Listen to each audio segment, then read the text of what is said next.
Pain trained me. Revenge graduates me. I was washing dishes when my phone turned my whole life into a bad joke. It buzzed once on the counter, screen lighting up with a message from my buddy Kevin.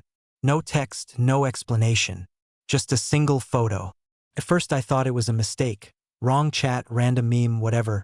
Then I tapped it open, wiped the soap from my hands, and felt my chest go cold. There she was, Madison, my wife, my soulmate, standing on a boardwalk somewhere at the edge of the world, golden sunset burning behind her like the universe was blessing her little vacation. And in her hand, not a suitcase, not a coffee cup, not her phone. A man's hand, not her cousin's. Not any face I recognized from family barbecues or holiday dinners. Some stranger with broad shoulders and a lazy grin, leaning in way too close, like he owned that moment, like he owned her. For a second I honestly thought, no, that can't be her. You know that weird thing your brain does, where it tries to defend you from reality. Same hair, same leather jacket I bought her last Christmas, same stupid little way she tilts her head when she laughs. But I still zoomed in like an idiot, looking for proof that this wasn't what it clearly was. It was her. My heart started punching my ribs so hard I could hear it more than feel it. The kitchen noise faded. The running water, the clinking plates, the TV murmuring in the living room. Gone. All that existed was that picture and this heavy, sour taste in the back of my throat. Kevin's message popped up a second later. Bro, I thought she said she was with family? My eyes drifted to the top of our last chat, as if I needed a reminder. She said she was traveling with her cousin. Then a friend sent me a photo. My wife holding hands with a stranger at sunset. When I showed it to her, she laughed and said, "You're too sensitive." That sentence could have been the caption under the picture. It felt like someone else's drama, the kind of thing you scroll past on social media and think, damn, that's rough, then you move on with your day. Except it was my kitchen, my wife, my life. I don't even remember typing back to Kevin. Something like, yeah, thanks man, I'll handle it. Like this was a bill or a work email. Like my marriage wasn't bleeding out on my phone screen.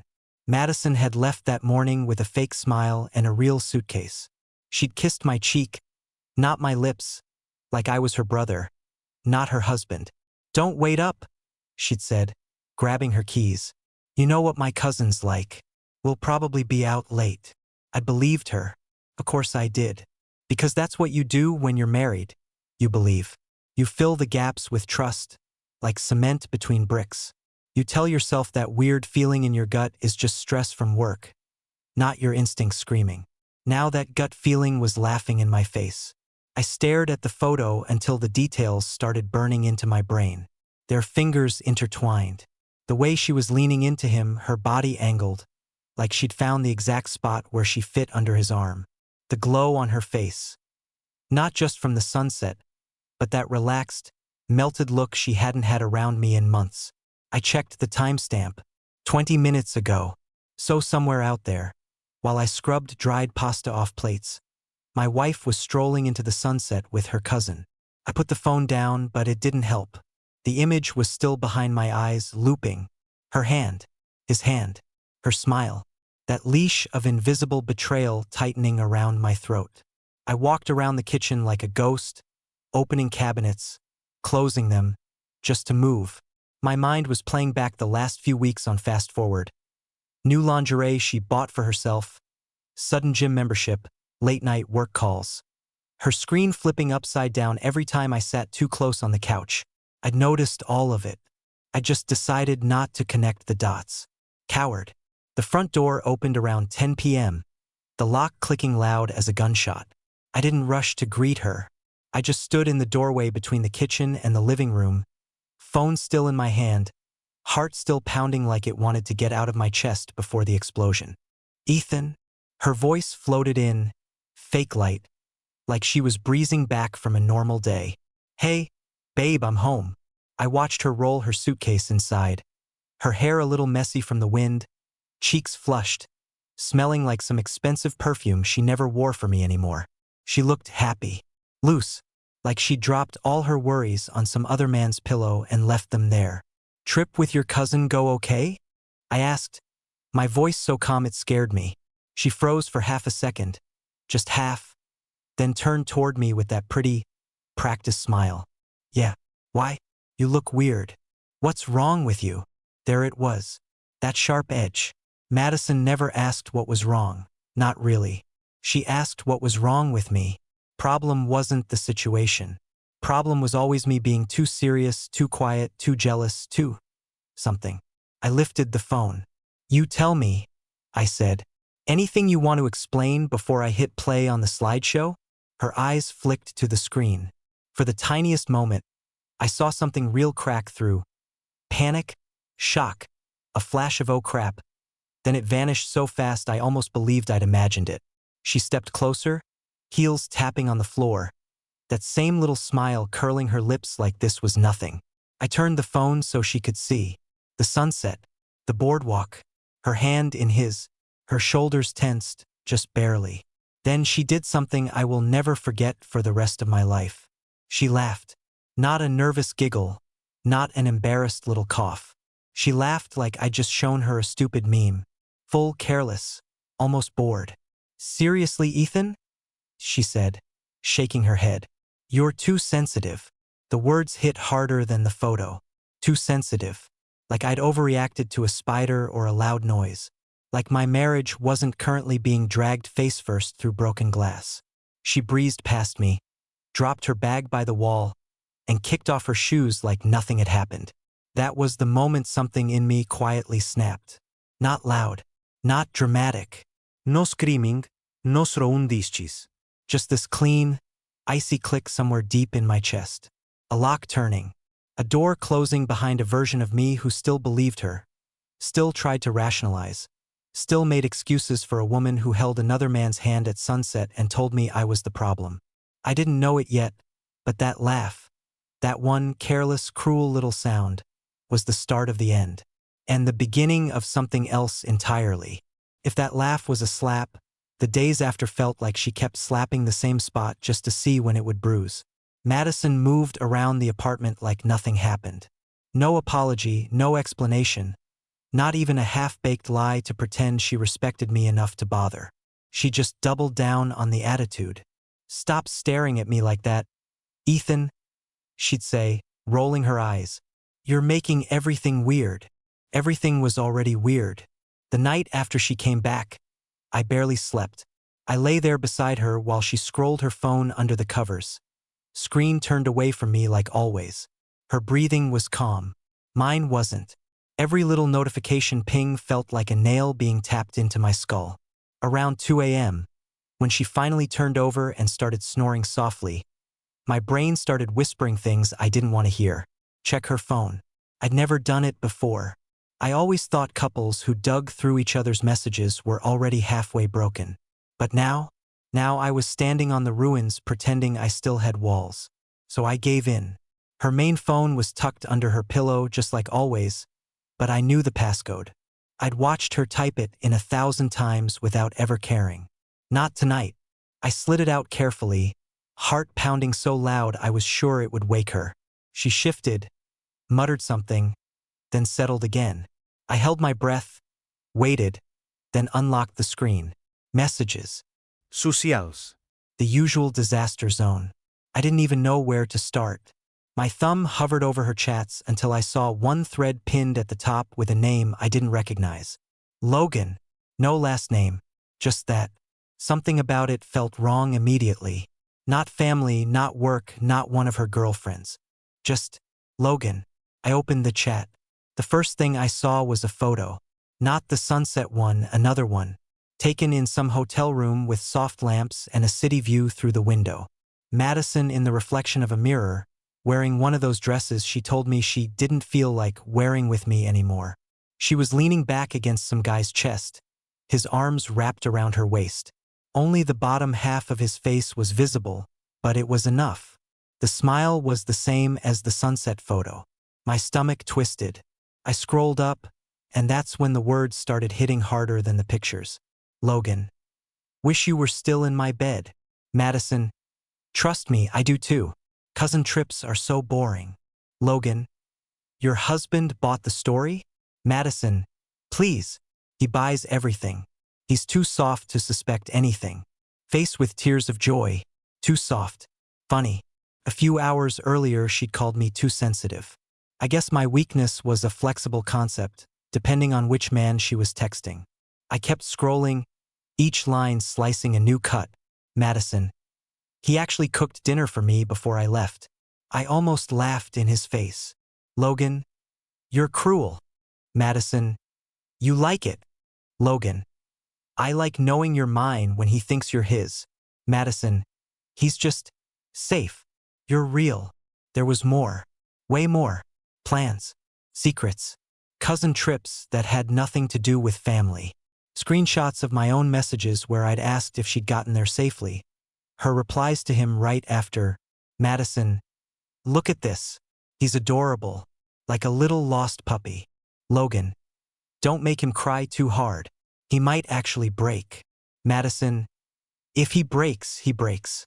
I don't know how long I stood there, staring at that glowing little screen. My hands went numb. My throat burned. There was a moment where I actually wondered if I might throw up right there at the side of the bed. Behind me, she shifted in her sleep, mumbling something that sounded almost innocent. Almost. I locked the phone, slid it back under her pillow, and walked out of the bedroom like a sleepwalker. In the kitchen, the darkness felt heavier than usual. I poured myself a glass of water and didn't drink it, just held it and watched my reflection tremble on the surface. Too sensitive, too soft, too safe. I'd heard plenty of words in my life, but never ones that rewrote my entire marriage in a single night. My phone buzzed on the counter, dragging me back. Kevin again. Kevin, you okay, man? Been thinking about that photo. Me? No. I'm not okay. Kevin, you want to talk or you want me to shut up and just show up? Me, show up tomorrow. I need proof. Real proof. Because here's the thing. Photos, screenshots, even her words. Somehow I still knew her. Knew how she played. If I confronted her with half evidence, she'd twist it. Cry. Gaslight. Call me paranoid until I wondered if I really was losing my mind. If I went to war with Madison, I needed everything. By the time the sun started rising, I had a new version of myself sitting at that kitchen table. Less trusting, less soft, more dangerous in a way I hadn't felt before. Madison thought I was a safe, predictable background character. She had no idea I'd just read the script she'd written for me, and I was about to rewrite it. By the time the sun crept through the blinds, painting pale stripes across the floor, something inside me had calcified. Not rage, not tears, something colder. A decision, maybe, or the quiet before a storm that knows exactly where it wants to land. Madison waltzed into the kitchen around 9, hair messy, humming like she'd slept better than every saint in heaven. She didn't even glance at me before grabbing her almond milk like she owned every inch of the air we breathed. Morning, she chirped, careless. Why are you awake so early? Couldn't sleep again? I studied her. Not her face, I'd seen that mask too often. I watched the tiny movements she couldn't hide. The stiffness in her shoulders, the slight wince when she stretched. Like someone else had been holding her body too tightly last night. My stomach nodded. She poured cereal like this was just another day married to the man she thought was clueless. I slid the chair back and stood. Calm. Too calm. The kind of calm that's not human, it's survival. We need to talk, I said. The spoon paused midair. She didn't look up. About what, Ethan? She sighed dramatically, already annoyed. Like conversations with me were chores she hadn't asked for. Please don't tell me you're still upset about that stupid photo. I leaned forward, planting both hands on the table. I'm not upset about the photo, I said slowly. I'm upset about the liar holding hands in it. That finally made her look at me. Her eyes flicked up, annoyance swirling into something sharp. God, you're exhausting, she snapped. It was nothing, a friendly moment. You really can't handle a woman having friends. Friends, I scoffed. Is that what we're calling Logan now? The spoon clattered against the bowl. Her pupils shrank. Her lips twitched. There a crack. You went through my phone? she hissed. Not guilty, not apologetic, just offended. No, I said. I went through my marriage. And apparently, it was already empty. Her nostrils flared. The Madison I once thought I loved vanished. In her place stood something predatory, cold, calculating, cornered. Oh, please, she scoffed. Don't act like you're some tragic hero. We were bored. You never changed anything. You're predictable. Logan. She stopped herself too late. My pulse thudded. Logan what? Her jaw clenched. Logan actually makes me feel alive. He doesn't hover. He doesn't ask questions. He doesn't. Love you? I asked. She laughed. Actually laughed. Loud, bitter, cruel. Love? She repeated, wiping a tear of mirth from her eye. God, Ethan, you're adorable. Love doesn't keep a woman. Excitement does. Risk does. Passion does. You're like a safe default setting. A backup plan. The guy women marry when they're done having fun. Each word landed with surgical precision. I had known pain before. Real injuries, broken bones, scraped ego. But nothing prepared me for watching the person who once swore lifelong devotion spit on the very idea of it like it was beneath her. You lied to me, I said quietly. Repeatedly. She crossed her arms, chin high, smug. I did what I had to, she replied. You think you deserve the best version of me just because you said some vows? You made it too easy. You never challenged me. You never made me want you. And now you're shocked someone else does. There it was, not regret, not guilt. Contempt. I felt something inside me shift, like a rope snapping. So what now? I asked. You want a trophy for humiliating me? She shrugged, casual, almost bored. Honestly, I just want you to stop acting like a victim. I didn't chain you here. If you can't handle who I am, leave. Those words shouldn't have surprised me. But the ease with which she said them, like our marriage was a sweater she could toss out when it got itchy, stunned me more than any photo ever could. I reached into my pocket and slid the printed screenshots across the table. Her messages, her hotel photos, her laughter at my expense.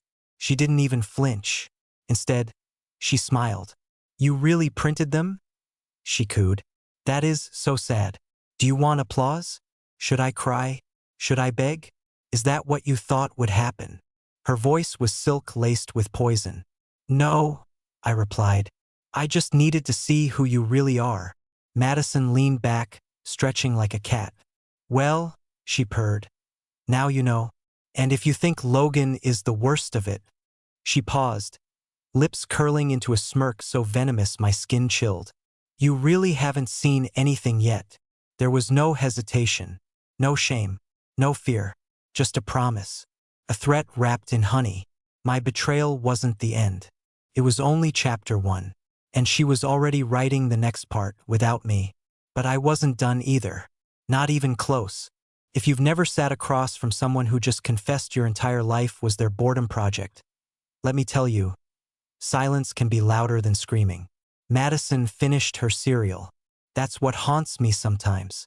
The casual way she lifted the spoon again, as if our conversation was a minor inconvenience between bites. I had just turned our marriage into a crime scene file, and she was still chewing. You're taking this way too seriously, she said finally, without looking up. People cheat, Ethan. It happens. Grow up. Something inside me went completely still. No, Irraplia. People make mistakes. You made a sport. She snorted. Oh, come on. It wasn't that deep. You're acting like I ran a cartel. You ran a double life, I said. And you enjoyed watching me stay blind. She glanced up then, and for the first time, there was no attempt at softness, no sugar on her voice, just raw, unapologetic truth. Yeah, she said. I did. There it was. No more illusions. I walked out before I said something I couldn't take back. Not to spare her. She'd burned that bridge herself, but because I felt dangerously close to losing whatever was left of me worth saving. In our bedroom, everything looked the same, and completely different. Our photos on the wall, our wedding picture on the dresser, her perfume bottles lined up like soldiers defending her vanity. All of it felt staged now. A set. Props. I sat on the edge of the bed and put my head in my hands. That's when the real wave hit. Not anger. Not yet. Just this crushing, suffocating sense of stupidity. How many nights had she come home late and I'd believed traffic, overtime, girl talk? How many weekends had I encouraged her to enjoy some time with family, while she packed excuses and lingerie in the same bag? Memories rearranged themselves in my mind, like someone had taken a neat puzzle and slammed their fist into it. Little details came back, sharper now. Her showering immediately after girls' nights. New clothes with tags she said she got on sale, but the receipts never made it home. The way she'd pull away when I tried to hold her, saying, "Not tonight, I'm tired," but somehow never too tired for her phone.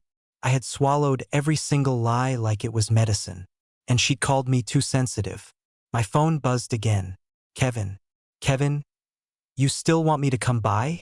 Me. Not yet. I don't know. I need to breathe. I dropped the phone on the bed and stood up, pacing. Anger started to seep in then, slow and hot. It wasn't just what she did. It was how she enjoyed it. How she weaponized my kindness. How she behaved like I was an annoying roommate catching her sneaking in late, not a husband watching his entire world detonate. From the hallway, I heard her talking on the phone, laughing. I opened the bedroom door just enough to listen. Yeah, he saw everything.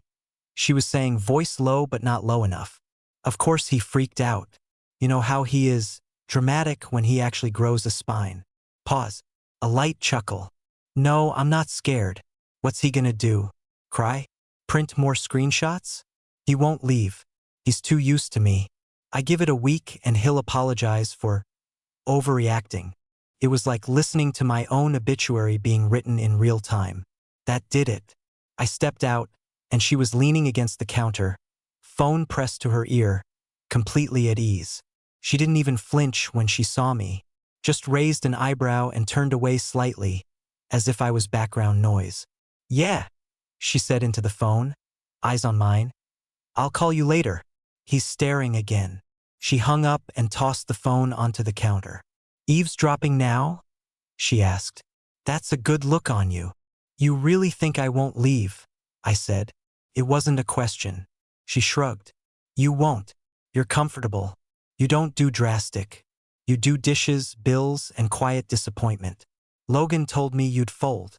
That name again, like salt in an open wound. Logan doesn't know me, I said. Logan knows men like you, she shot back. Safe, sweet, easy to manipulate. You scream inside, then you calm down, then you stay. That's your cycle. I stared at her, and suddenly, beneath all the cruelty and arrogance, I saw something else. She believed it. She genuinely believed I was too weak to walk away. That realization hurt more than the affair itself. To her, I wasn't a partner. I wasn't even a person. I was an appliance, useful, reliable, and replaceable whenever she felt like upgrading. Something shifted in my chest again, but this time it wasn't a snap. It was a decision. If you're so sure I won't leave, I said softly, you won't mind if I start packing. The smile finally dropped. Just a little, barely, but enough to tell me one thing. For the first time in this entire nightmare, Madison wasn't entirely certain anymore. That tiny flicker in her expression, that microscopic drop in confidence, was the first crack I'd seen in her entire armor. Madison froze just long enough for me to notice, just long enough for me to understand something crucial. She had never considered the possibility of consequences, not real ones.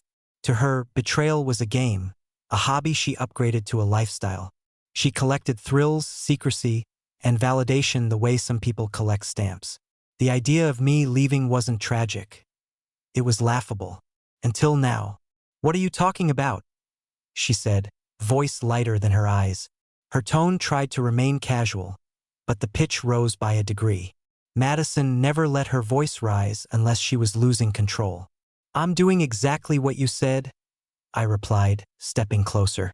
If I can't handle who you are, I leave. She blinked, and for the first time, I saw something unfamiliar on her face. Calculation.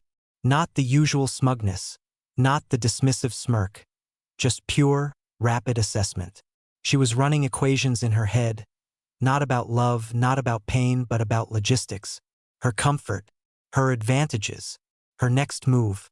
"You're being dramatic," she finally said, crossing her arms. "Nobody leaves over a stupid mistake." "You didn't make a mistake," I said. "You built a second life and left me paying rent in the first." She scoffed, but it trembled at the edges. "You're not serious." I didn't answer. Answers give people footholds. Silence leaves them dangling. I turned, walked into the bedroom, and grabbed a suitcase from the closet. The same one she'd used for her cousin trip. The irony hit me like a punch, and for a moment, I almost laughed. Not because it was funny, but because I had finally crossed the invisible line between disbelief and reality. Betrayal didn't seem surreal anymore. It had texture. Wait, a smell. Her perfume still lingered on the clothes she had packed for that trip. I wondered if Logan had commented on it. I wondered if he knew she'd worn something I bought with love I thought was mutual. I placed the suitcase on the bed and unzipped it. The sound echoed like a gunshot. Madison appeared in the doorway, suddenly much smaller than her usual stage self. Not physically, emotionally. Her posture wasn't arrogant now, it was defensive. "What are you doing?" she whispered. "What you wanted," I answered without looking at her. I'm choosing. She stepped forward, voice tightening. "You're overreacting. You always do this thing where you make everything about you. I didn't do this to hurt you. It just happened." I stopped packing and looked at her. Truly looked at her. "This didn't happen," I said. "You made choices. Repeatedly. You lied. Repeatedly. You mocked me. Repeatedly. You're not sorry for what you did. You're sorry you got caught." Her lips parted, then closed again. Not because she disagreed, but because she had no script prepared for me knowing her lines. "You're leaving because of him?" she demanded. "No," I said. "I'm leaving because of you." Silence. Real silence. Not the arrogant kind she weaponized, not the sulking kind she used to punish. This silence was hers, and she didn't know what to do with it. I packed slowly, deliberately. Each shirt felt like a memory I was folding in half. Every item I placed into the suitcase was something I'd once shared with a version of her I thought was real. "You're throwing everything away," she finally said, voice cracking. "You already did," I replied. Her eyes flashed. Anger now, not fear. Anger was familiar territory. Anger meant she was recovering her footing. "Oh, don't act righteous," she spat. "If you were enough for me, I wouldn't have needed anything else." There it was. The final bullet. Truth wrapped in poison. I zipped the suitcase. "And if you were enough for yourself," I said, "you wouldn't need an entire audience to feel alive." Madison's jaw tightened, and for a moment her mask slipped entirely.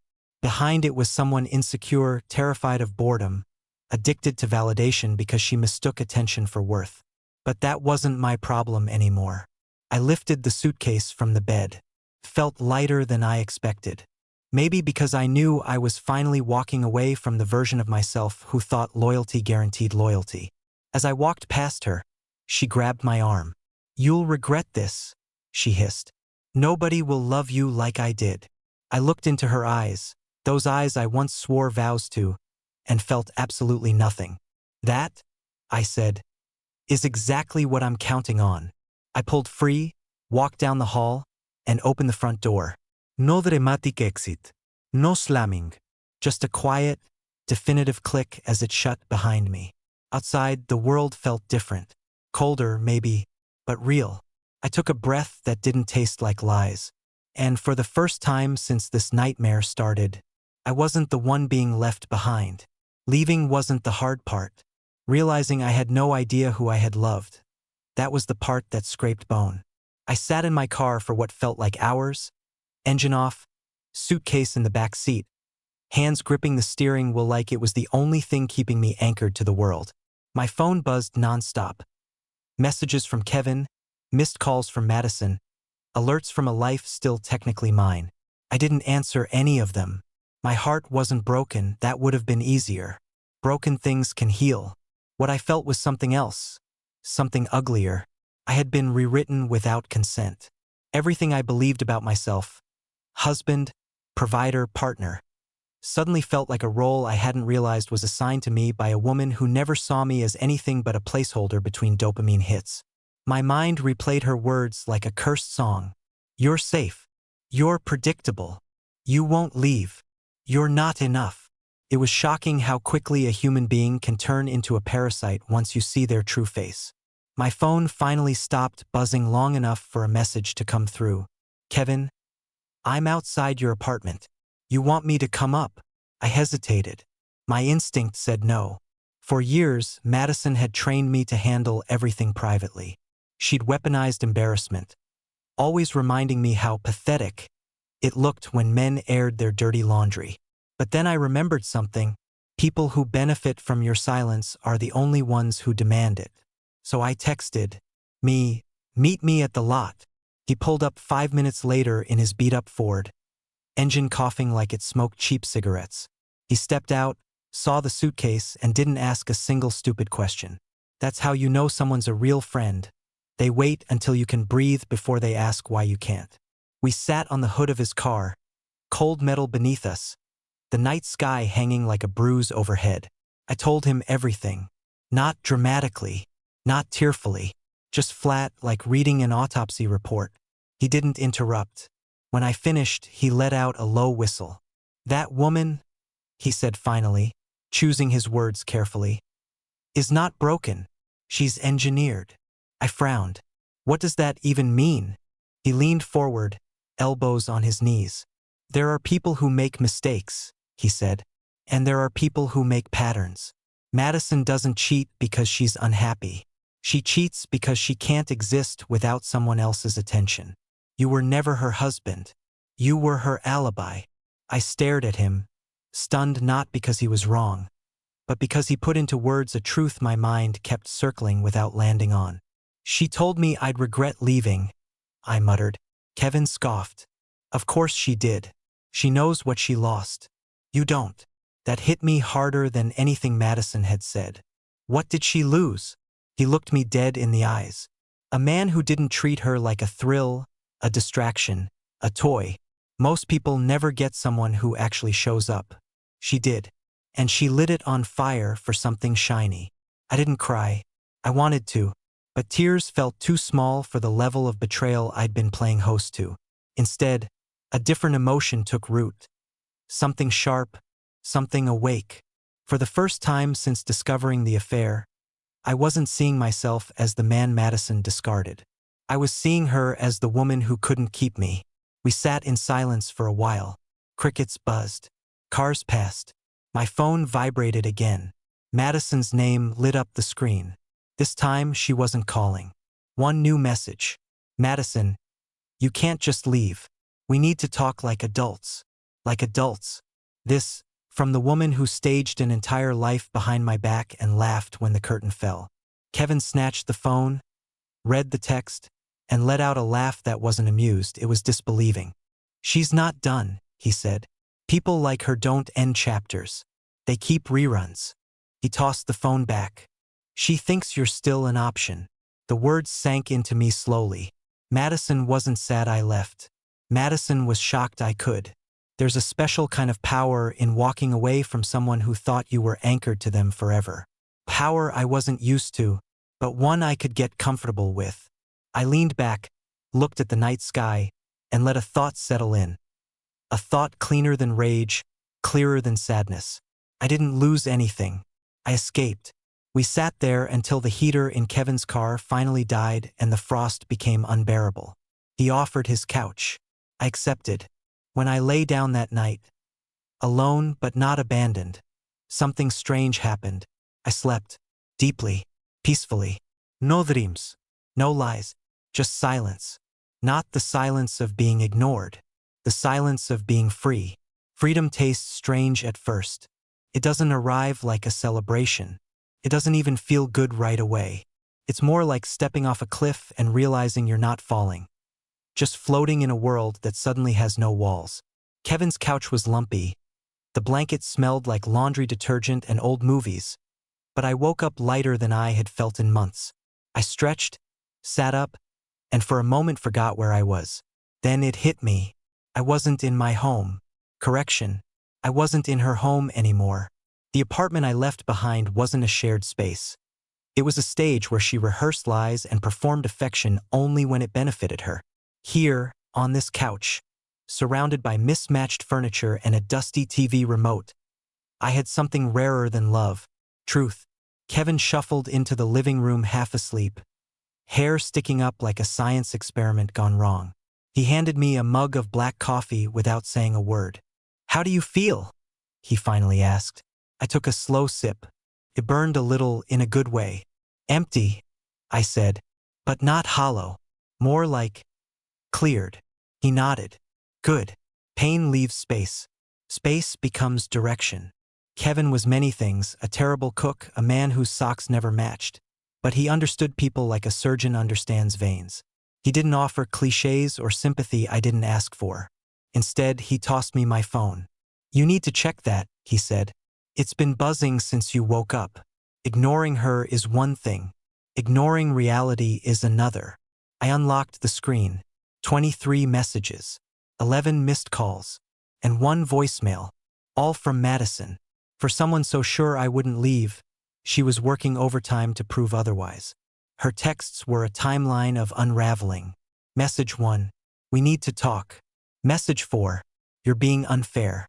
You're not perfect either." Message 9, "Don't make a fool out of both of us." Message 14, "Logan thinks this is hilarious." Message 17, "Are you seriously leaving me for something so small?" Message 21, "Pick up. I'm not joking anymore." Kevin leaned over, reading without shame. "That's desperation disguised as pride," he muttered. "Classic. She's not worried about losing you. She's worried she doesn't get to choose when you leave." That line lodged itself in my ribs. Madison was many things. Manipulative, dishonest, self-absorbed. But above all, she was addicted to control. By walking away, I had done the one thing she couldn't handle. I took myself off her shelf. I deleted her voicemails without listening and placed the phone face down. Kevin whistled. "That's a start. Now what?" What indeed? Bills, divorce, logistics, the boring aftermath of emotional warfare. But underneath those, there was something else brewing. Not revenge, not spite, clarity. I didn't need to destroy Madison to move on. Her own reflection would do that. Later that afternoon, I went back to the apartment. Not to reconcile, not to negotiate, but to retrieve the rest of my things. I didn't tell her I was coming. I didn't know her schedules. The moment I stepped inside, I felt the shift. The air wasn't mine anymore. The walls were witnesses to a version of me that no longer existed. Madison was sitting on the couch, hair perfect, makeup flawless, like she expected a scene, a meltdown, a grand finale worthy of her ego. When she saw me, she straightened and smirked. "There he is," she said. "Done being dramatic?" I didn't answer. I walked past her, straight into the bedroom, grabbed the few things I still cared about, documents, laptop, my grandfather's watch. Nothing sentimental from her. She followed me, voice rising, tone sharpening. "You think you're being noble? You're just running away. Logan was right. You can't handle a real woman." I paused, turned, and looked at her the way a person looks at a strange animal in a zoo. Curious, but completely disconnected. "Logan can have you," I said. "I don't compete with substitutes." Her eyes narrowed. She opened her mouth, ready to start another performance, but I held up a hand. No. "You don't get monologues anymore." Her mouth snapped shut. I continued packing, methodical, silent. She hovered, pacing like an actor waiting for an audience to return. Finally, she snapped. "After everything we built, you're just walking out?" I zipped the bag and met her eyes. "You built illusions," I said. "I built a marriage. We weren't constructing the same thing." She didn't speak. For the first time since this nightmare began, she didn't have a comeback. I walked to the door. My hand touched the knob when she whispered, You'll regret this. I didn't turn around. Madison, I said, voice even. I only regret not leaving sooner. Then I stepped out. The door closed behind me with a soft click. Not a slam, not an explosion, just a quiet ending. And quiet endings hurt narcissists more than any scream ever could. As I walked to my car, something inside me settled. I wasn't escaping her. I was returning to myself. And there's no sweeter journey than the one where you finally go home, even if home is a version of you that had been waiting for years to be found. Freedom doesn't announce itself with fireworks. Sometimes it shows up in the smallest moment. A breath that doesn't hurt anymore. A morning where you don't wake up wondering who's lying to you. A silence that finally feels like peace instead of punishment.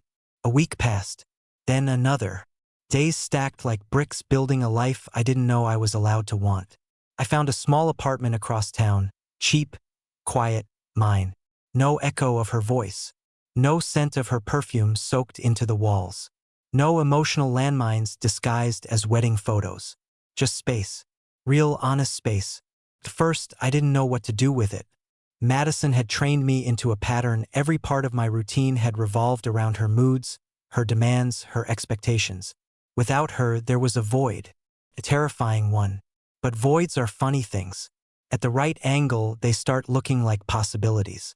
The first night in my new place, I stood in the living room surrounded by boxes and dust and old furniture Kevin helped me drag in. I expected sadness, regret, something heavy. Instead, I felt oxygen. Not the thin kind I'd been gulping for years, trying to breathe through a marriage that suffocated me. Real oxygen, the kind you don't notice until you realize you hadn't been breathing at all.